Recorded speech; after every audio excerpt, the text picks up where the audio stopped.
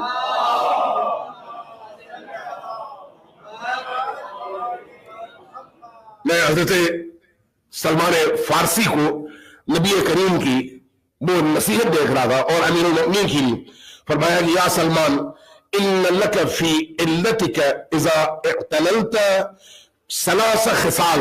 بیمار ہو گئے حضرت سلمان، عیادت کے لیے آئے، ان کی بیماری دیکھی، فرمایا کہ یہ جو بیماری ہے یہ تمہارا امتحان ہے، یہ تمہاری آزمائش ہے، یہ تمہاری مشکلات ہیں۔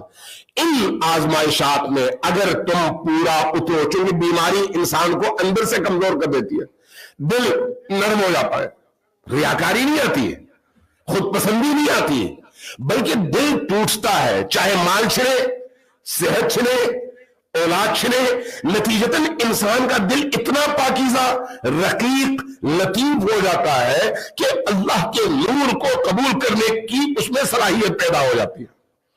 لہذا جب آئے تو فرمایا کہ تمہاری اس بیماری کی وجہ سے اللہ تم پر 3 چیزیں نازل کرتا ہے۔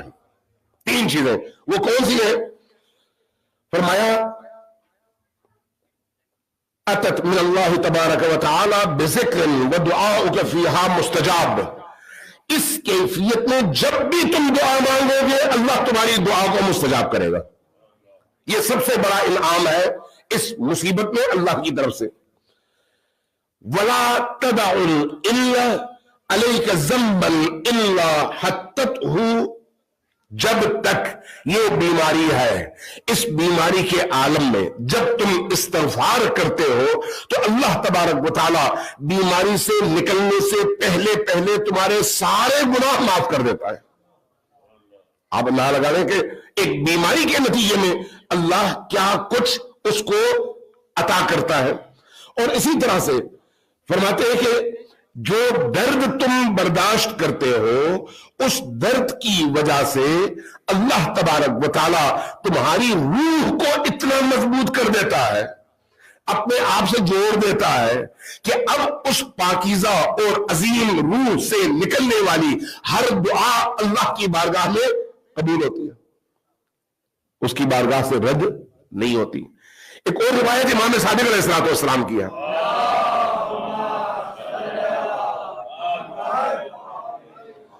فرمایا لولا ثلاثۃ فی ابن آدم، اگر انسانوں کو یہ 3 چیزیں لاحق نہ ہوتی تو ہر انسان اپنی جگہ فرعون بنتا۔ ہر انسان، چاہے وہ جتنا بھی بڑا متعبد، جتنا بھی بڑا قرآن کا حافظ، جتنا بھی بڑا نمازی ہو، یہ 3 چیزیں اس کو اس کے حد کے اندر رکھتی ہیں، اور تینوں عام زندگی میں بلا شمار ہوتی ہے، مشکل شمار ہوتی ہے، آزمائش اور امتحان شمار ہوتی ہے۔ وہ کیا؟ فرمایا 3 چیزیں، ایک موت، دوسری بیماری، اور تیسری فقر۔ اس لیے فقر بھی انسان کا امتحان ہے اور اس کو فرعون بننے سے روکنے کا ذریعہ ہے اور اس کو اس اندر کی بیماری سے نجات دلانے کا ذریعہ ہے. اسی طرح سے فقر کے ساتھ ساتھ بیماری بھی یہی کام کرتی ہے اور موت کی یاد بھی یہی کام کرتی ہے. یہ تین چیزیں اس حوالے سے اللہ تبارک و تعالیٰ کی طرف سے انعام ہے ہم جیسے ان انسانوں کے لیے جو ان حدود میں کبھی بھی باقی نہیں رہتے. یہ جو مصیبتیں ہیں یہ مصیبتیں انسان کو عروج عطا کرتی ہیں, بلندی عطا کرتی ہیں. لہذا ان مصیبتوں میں انسان ریاکاری سے اور اس طرح کی تمام بیماریوں سے نکل آتا ہے. اگر آپ ائمہ اطہار علیہ السلام کی پوری حیات طیبہ کو دیکھیں, نبی کریم سے لے کر امام حسن العسکری تک حتیٰ امام زمان تک, اگر آپ خود نبی کا کلام سنو, فرمایا کہ جتنی اذیت مجھے ہوئی ہے کسی نبی کو اتنی اذیت نہیں ہوئی. کیا مطلب ہے اس کا؟ ہمیں ان کی وہ اذیتیں نظر نہیں آتی, ہم نے تاریخ میں وہ اذیتیں نہ کبھی سنی, نہ کبھی پڑھی, نہ کبھی ان پر غور کیا. امیر المؤمنین جن اذیتوں سے گزرے وہ اذیتیں ناقابل بیان ہیں. حضرت زہرا سلام اللہ علیہا جن عظمتی کے باوجود اپنے اس عظیم مقام کے باوجود جن اذیتوں سے گزری وہ اذیتیں ناقابل بیان ہیں. امام حسن مجتبی جن اذیتوں اور تکلیفوں سے گزرے ناقابل بیان ہیں, جبکہ کائنات میں یہ وہ ہستیاں ہیں جو چنی ہوئی ہے اور کائنات کے ذرے ذرے کو اگر روزی ملتی ہے تو ان ہستیوں کے ذریعے سے ملتی ہے, اور یہی ہستیاں سب سے زیادہ مشکل زندگی گزار کر گئی ہیں. تو اس لیے یہ ہمیں سمجھ لینا چاہیے کہ کربلا پختگی کی طرف قدم ہے, کربلا نکھرنے کی طرف قدم ہے, کربلا اپنے آپ کو تمام تر ایسی مشکلات سے نجات دلا کر, جو اخلاقی مشکلات ہیں, فکری مشکلات ہیں, معنوی مشکلات ہیں, معاشرتی مشکلات ہیں, وہ مشکل جو انسان کی روح سے متعلق ہے, ان مشکلات سے نکلنے کا ذریعہ ہے. اس لیے کہ یہ وہ امتحان ہے جو امتحان انسان کے فکر سے لے کر عمل تک میں اخلاص بھر کر انسان کو کندن بنانے کا سبب ہے. لہذا کربلا کو اس پیرائے میں دیکھنے کی ضرورت ہے کہ کربلا میں امام حسین کے ساتھ جو کچھ ہوا ہے وہ صرف ایک تاریخ تو نہیں ہے, صرف ایک واقعہ تو نہیں ہے, صرف ایک عزاداری کا ذریعہ تو نہیں ہے. کتنی چھوٹی بات ہے کہ کوئی شخص یہ سمجھے کہ امام حسین علیہ السلام پر گریا ہماری زندگی کا ایسا مقصد ہے جس سے آگے ہم نے کچھ اور نہیں دیکھنا. نہیں, ایسا تو نہیں ہے. گریا مقصد زندگی نہیں ہے, گریا ذریعہ ہے حسین تک پہنچنے کا, گریا ذریعہ ہے اپنی روح کو اتنا پاکیزہ کرنے کا جس کے نتیجے میں حسین ابن علی یہ کہے کہ یہ میرا ہے. محض گریا ہدف نہیں ہے, محض رونا ہدف نہیں ہے. وہ رونا جو انسان کو پستیوں سے اوپر اٹھائے, وہ رونا جو انسان کو عزت اور شرف کا احساس دلائے, وہ رونا جو انسان کو کثافتوں سے نکال کر پاک کرے, وہ رونا جس کے نتیجے میں بہنے والے آنسو اس کی روح کی تطہیر کا ذریعہ بنے, وہ رونا جس کے ذریعے سے انسان اس پست اور مادی دنیا کی خواہشات کو قدموں تلے روند کر حسین کے لشکر میں سب آرا ہونے کے لیے اور اس لشکر کی سمت پر کھڑے ہونے کے لیے تیار کر سکے اور اس دنیا کو ٹھوکر پر رکھنے کے لیے آمادہ کر سکے. وہ رونا حقیقتاً عظیم ترین عبادت ہے. لیکن صرف رونا نہیں, صرف رونا سکھ بھی ہوتے ہیں, صرف رونا ہندو بھی ہوتے ہیں, صرف رونا مسیحی بھی ہوتے ہیں. جب کربلا کے واقعے کا تذکرہ کیا جائے تو کون سا ایسا انسان ہے جو اپنے آپ کو رونے سے بچا سکے؟ کون سا ایسا انسان ہے جس کا دل ٹوٹے نہیں؟ اگر وہ انسان ہے, آج غزہ کے بچوں کو دیکھ کر لوگ روتے ہیں تو کربلا کا واقعہ سن کر کیسے نہ روئے؟ لیکن صرف رونا نہیں, وہ رونا جس میں معرفت ہے, وہ رونا جس میں آگہی ہے، وہ رونا جس میں حسین ابن علی کی عظیم ترین روح کی عکاسی ہے، عزت نفس ہے، ظلم کا انکار ہے، طاغوت کا انکار ہے، دنیاوی تمام طاقتوں کے مقابلے میں سر اٹھا کر جینے کا درس ہے، اور اللہ کی بارگاہ میں سر بسجود ہو کر ان تمام مصیبتوں پر شکر ادا کرنے کا جذبہ اور ایمان موجود ہے۔ صلوات جمر محمد وآل محمد۔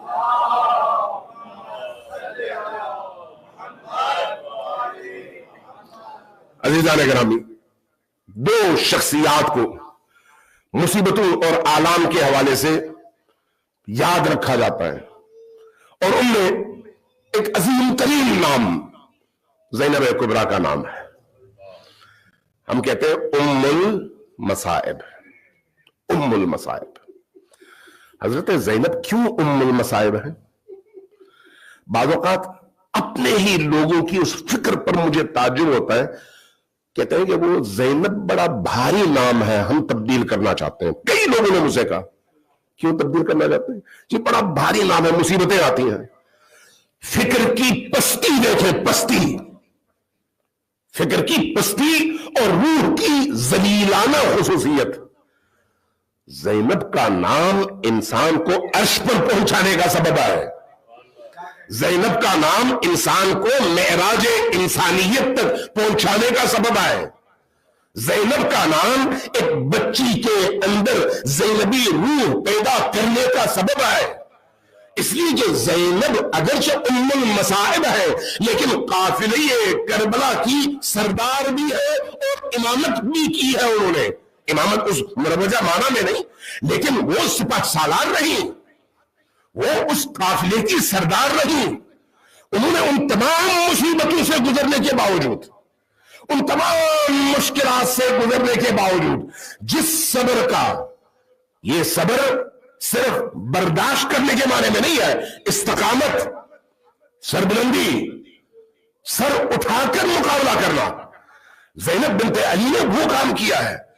ام المصائب، امیر المؤمنین کی 21 کی رات کو جب شہادت ہوئی ہے نا، تو زینب سلام اللہ علیہا امیر المؤمنین کے سرحانے تشریف فرما تھی، باقی فرزندان علی بھی تشریف فرما تھے۔ آخری لمحات تھے سحر کے قریب قریب، جب امیر المؤمنین جان دے رہے تھے، عرض کیا بابا میں ان آخری لمحات میں چند سوالات آپ سے پوچھنا چاہتی ہوں، کیا یہ سچ ہے کہ میرا بھائی کربلا میں شہید ہوگا؟ امیر المؤمنین نے جواباً فرمایا کہ ہاں بیٹا جلدی سے پوچھو، میرے پاس ٹائم کم ہے، جو پوچھنا ہے جلدی سے پوچھو۔ بابا کیا یہ سچ ہے کہ میرا بھائی اور ان کے ننھے ننھے بچے کربلا میں اس بے دردی کے ساتھ شہید ہو جائیں گے؟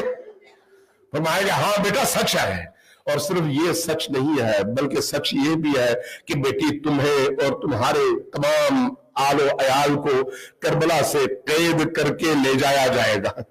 یہ بھی سچ ہے کہ تمہیں اسی شہر کوفہ کے گلیوں اور بازاروں میں پھرایا جائے گا۔